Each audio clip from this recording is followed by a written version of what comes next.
The day Elias Vorn picked the flowers, he did not know he was committing an act that would change the political future of 3 star systems. They grew in the cracks of the frozen basalt cliffs beyond Outpost K-17, delicate silver-blue blooms that shimmered faintly under the twin suns of Caris Prime. Most people ignored them. The flowers were useless, inedible, non-medicinal, and fragile enough to crumble in a gloved hand if mishandled. But Elias had always noticed things others didn't. He knelt carefully, brushing frost from the petals with bare fingers despite the cold biting into his skin. The flowers reacted to warmth, glowing softly as if recognizing his touch. He smiled faintly. They reminded him of Earth stories his mother used to tell, about gifts given not for value, but for meaning. Behind him, the outpost siren wailed, signaling the arrival of an off-world delegation. Elias sighed. Perfect timing. Outpost K-17 was little more than a mining hub clinging to survival at the edge of the Virexian Dominion. Humans were tolerated here, nothing more. Elias worked as a maintenance engineer, repairing atmospheric seals, recalibrating power conduits, fixing alien machinery he barely understood. It was honest work, but invisible work. He rose, carefully wrapping the flowers in insulated cloth, and headed back toward the outpost gates as armored transports descended through the pale sky. The Queen had arrived. The Queen of Virexia. Queen Aurelice IX of the Virexian Dominion was not what Elias expected. He had imagined something monstrous, towering, scaled, terrifying. Instead, when she emerged from her transport surrounded by bioengineered guards, she was luminous. Tall and willowy, her skin shimmered like polished pearl, etched with faint bioluminescent lines that shifted with her emotions. Her eyes, 3 of them, arranged in a graceful arc, surveyed the outpost with sharp intelligence. She wore no crown. Power, Elias realized, did not need decoration. The outpost commander, a nervous man named Harlan, nearly tripped over himself, bowing too deeply. "Your Radiance, we are honored." She raised a slender hand, silencing him instantly. Her voice was melodic but firm. "Spare me ceremony. I am here to inspect your output and assess compliance." Her gaze moved past the commander, scanning the assembled workers. When her eyes passed over Elias, he felt a strange pressure, as if she were seeing more than just his face.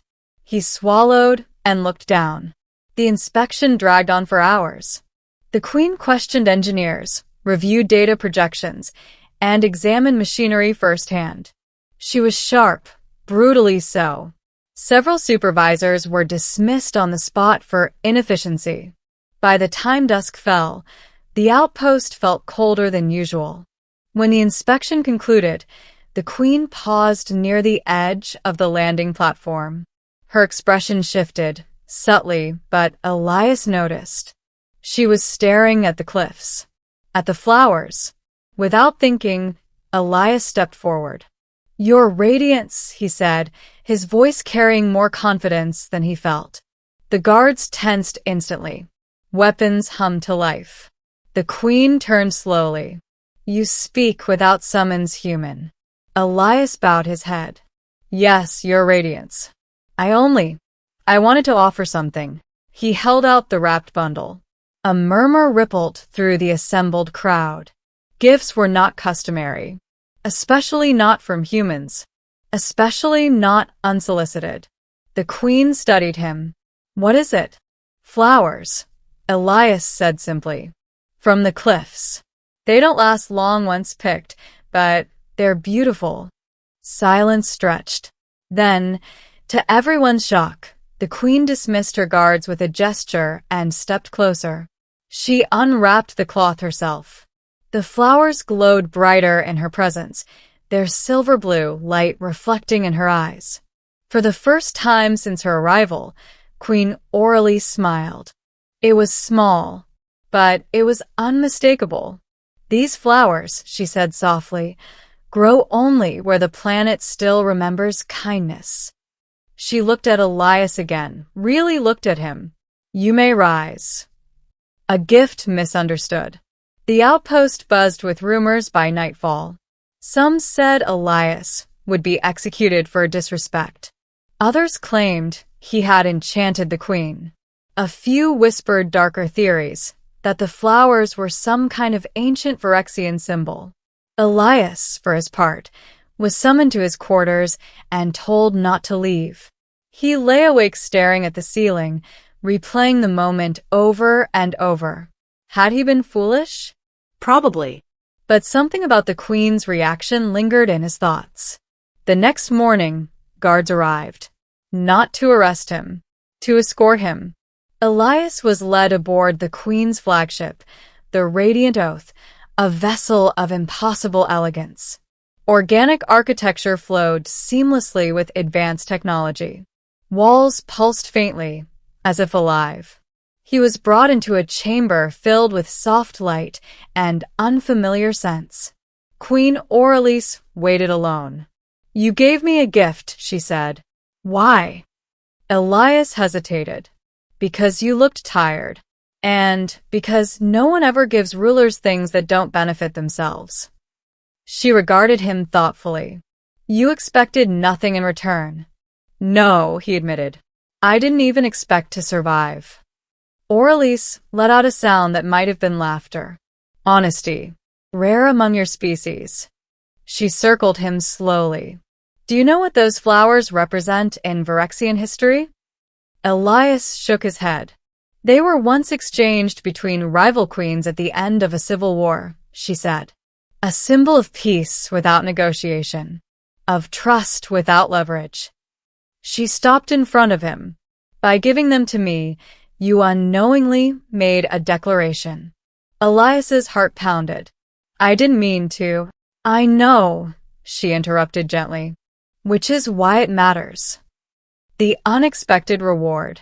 The queen's reward was not gold, not land, not status. It was responsibility. "I am appointing you as my human liaison," Aurelice said. "You will accompany me to the capital." Elias nearly laughed. "Your radiance, I fix air filters." "Then you understand systems," she replied. "And systems are what rule empires." Against all logic, Elias accepted. The journey to Phyrexia Prime opened his eyes to a universe he had only glimpsed through data screens. Towering spires grown rather than built. Citizens of dozens of species coexisting under fragile harmony. Beneath the beauty, tension simmered. The Dominion was fracturing. Noble houses plotted against the queen. Outer systems threatened rebellion. Humans were viewed as expendable labor, tolerated only for their adaptability. And Elias, an unassuming engineer, found himself sitting in council chambers where wars were decided. At first he listened, then he spoke.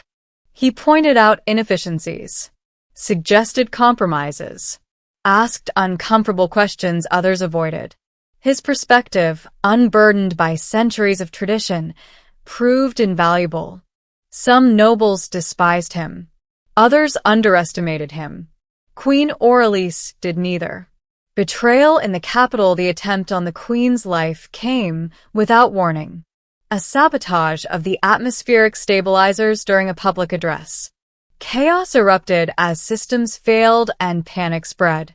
Guards scrambled, nobles fled, and the queen collapsed as oxygen levels plummeted. Elias didn't hesitate. He ran.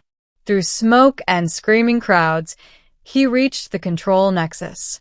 The interface was Phyrexian, complex, alien, but systems were systems. He rerouted power, manually bypassed corrupted nodes, and stabilized the flow just long enough. When security arrived, Elias was unconscious on the floor. He woke in a medical chamber days later. Queen Aurelice sat beside him. "You saved millions," she said quietly. "Including me." Elias winced. Guess fixing air filters finally paid off. She smiled sadly. The nobles responsible have been dealt with.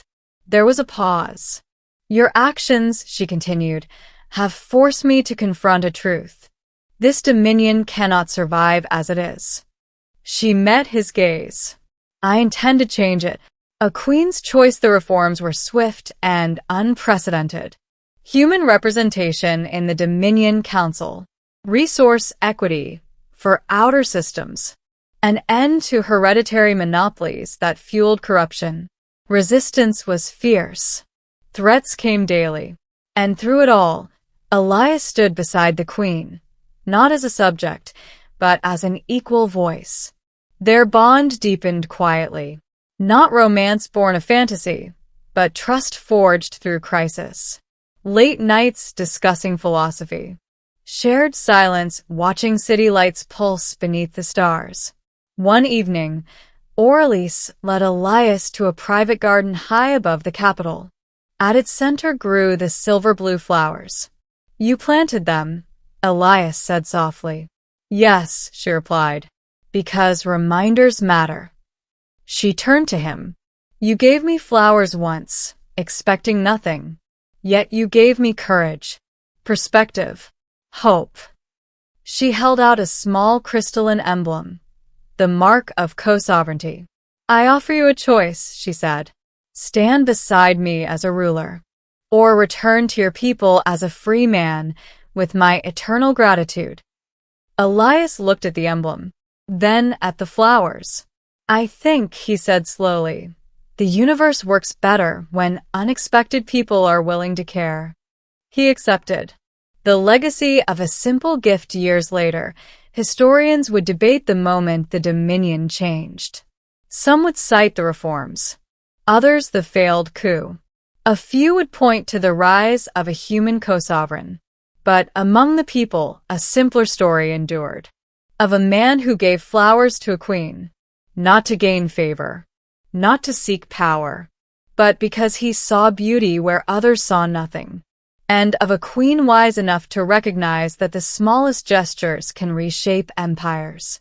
The silver-blue flowers bloomed across Phyrexia Prime now, grown in gardens and plazas, their glow a symbol of unity. And whenever Elias passed them, he remembered the frozen cliffs of Caris Prime, and the moment everything began. The Coronation Plaza of Phyrexia Prime had never been so quiet. Millions watched in person and across the stars as Queen Aurelius IX stood beneath the living spires, her bioluminescent markings glowing steadily rather than flaring with command as they once had.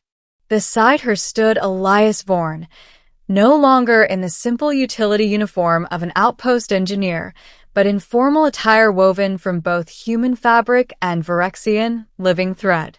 The Dominion Council waited. So did history. For generations, Aurelius began, her voice carried by harmonic amplifiers that resonated through bone and stone alike. We believed strength came from dominance, from control, from fear. She turned slightly, her eyes briefly meeting Elias's. We were wrong. A ripple moved through the crowd. This dominion did not change because of conquest, she continued. It changed because of a gesture with no demand attached. A gift with no expectation of reward. She raised her hand.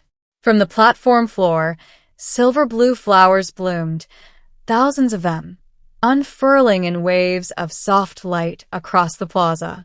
Gasps spread as their glow reflected off armor, skin, and crystal towers alike. These flowers were once a symbol of peace, Aurelius said. They became forgotten, like compassion, like humility. She reached out and took Elias's hand. Today they return. The council's seal ignited above them, reshaping itself, not into a single crown, but two interlocking sigils. A shared sovereignty. Elias felt the weight of the moment crash into him. He was not royalty by blood. He was not trained for power. He had never sought any of this. Yet as he looked out at the countless faces, alien, human, fearful, hopeful, He understood something with startling clarity. Leadership was not about origin. It was about choice. He stepped forward. "I don't come from palaces," Elias said, his voice steady despite his racing heart. "I come from places like K-17. Cold. Forgotten. Necessary but unseen." Murmurs rippled through the outer system delegates. "I know what it means to keep systems alive that no one thanks you for. I know what it means to matter only when something breaks." He lifted his gaze. This dominion doesn't need another ruler who stands above its people. It needs caretakers, engineers, listeners. Silence followed. Then, slowly, deliberately, representatives began to kneel. Not in submission, in recognition. Years later, the frozen cliffs of Caris Prime still stood, winds howling across basalt and ice. But below them now, a settlement thrived, powered by fair trade, shared governance, and a council that listened as much as it commanded.